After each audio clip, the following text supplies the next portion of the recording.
بە گوێرەی گۆڤاری فۆربس کۆمپانیای موشکی بلو ئۆریجن تەنها یەکێکە لەو پرۆژانی کە خاوەنەکەی جێف بێزۆسە دامەزرێنەری کۆمپانیای ئەمازۆن و یەکێکە لە سێ دەوڵەمەندترین پیاوی جیهان. ڕێکخراوی خێرخوازی ئۆکسفام دەڵێت سامانی بێزۆس و سامانی ملیاردێرەکانی دیکە بە شێوەیەکی بەرچاو و زیادی کردووە لە کاتێکدا بەشێکی زۆری جیهان هەتا دێت هەژارتر دەبێت. دەوڵەمەندترین پێنج پیاوی جیهان هەمویان پیاون. لەم 10 ساڵەدا و لە ساڵی 2020ەوە زیاتر لە 2 هێن سامانیان زیاد کردو و ئەوەش لە لوتکەدایە لە کاتێکدا نزیکەی 5 میلیارد کەس هەژارتر بوون.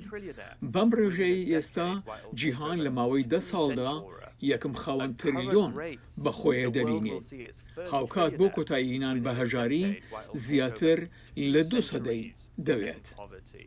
کۆمپانیای ئۆکسفام دەڵێت ئابووری جیهان پێی ناوەتە سەردەمێکی نوێوە. سەردەمی کە کۆمپانیەکان سامانێکی بێئەندازە تیادا دەگوازنەوە هەژمارە بانکیەکانیان، بەڵام کۆنتڕۆڵی ئابوووریەکانمان دەکەن و دەیخەنە دەستی چەند کەسێکی لە ڕادەبەدەر دەوڵەمەندەوە.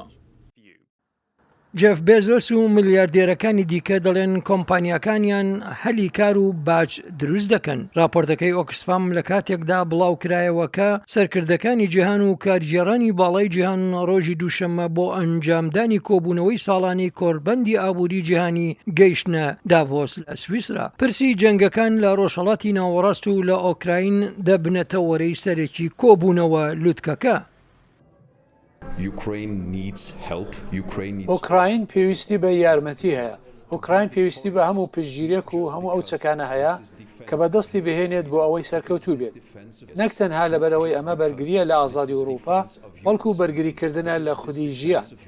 بڕیارە لە کۆتایی ئەم هەفتەیەدا ڤۆڵۆدیمیر زێلێنسکی سەرۆکی ئۆکراین وتار لە لوتکەکەدا پێشکەش بکات و پێشبینی ئەوەش لە ئارادایە کە ڕەنگە زێلێنسکی چاوی بە سەرۆک وەزیرانی چین لی کیانگ بکەوێت ئەوەی کە هاوپەیمانێکی سەرەکی مۆسکۆیە. کۆبوونەوەی داڤۆس باس لە پرسەکانی قەرز و ڕێژەی سوودی جیهانی دەکات لەگەڵ ئاستەنگەکان و دەرفەتە ئابووری نوێیەکان بە تایبەتی ژیری دەستکرد یان AI.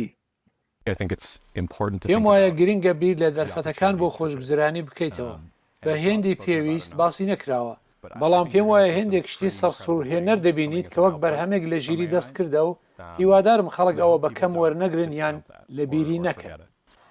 ڕخنەگران دەڵێن لوتکەی داڤۆس کۆبوونەوەیەکی نادیموکراسیە بۆ دەستبژێرێکی جیهانی. هاوکات لایەنگرانی دەڵێن لە جیهانێکدا کە هەتا دێت پەرتەوازە و نادیار دەبێت، هەر بۆیە دیالۆگ وەک ئەوەی لە داڤۆس ڕوودەدات زۆر گرنگە. بۆ هێنری ریچوێل، سمکۆ عەزیز، دەنگی ئەمریکا.